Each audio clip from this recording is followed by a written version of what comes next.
Jour d'inceste, c'est un livre qui vous prend, vous entraîne, vous aspire, vous secoue, vous fait lire en apnée. Il y a quelque chose de très curieux avec ce livre qui tient vraisemblablement à son sujet, mais aussi à la manière dont il est traité, au style très très particulier et très fort de son auteur, qui est anonyme. C'est le fait que tout est dit dans ce livre. Rien n'est caché, absolument rien n'est caché. Et pourtant, quand on a fini, il reste un mystère.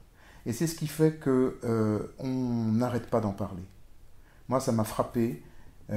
Toutes les personnes qui l'ont lu n'arrêtent pas de parler de ce livre. Lire ce livre, c'est faire une expérience de lecture totale.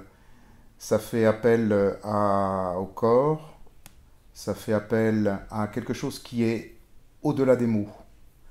Ça excède le langage. C'est la raison pour laquelle le choc est si important et si profond quand on lit ce livre.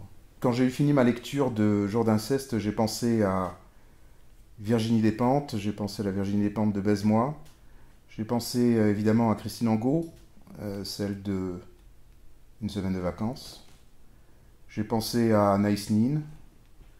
Euh, Simplement, c'était un livre infiniment plus radical que tous les autres livres qui traitent de l'inceste.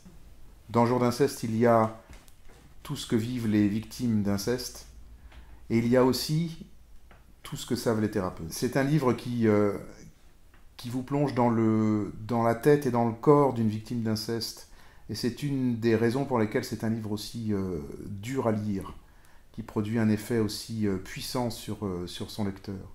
Mais une de ses forces, c'est aussi que, une fois qu'on l'a lu, on ne peut pas dire qu'on ne savait pas. On ne peut pas dire qu'on ne sait pas ce que c'est que l'inceste. Une fois qu'on l'a lu, on sait ce que c'est qu'un inceste.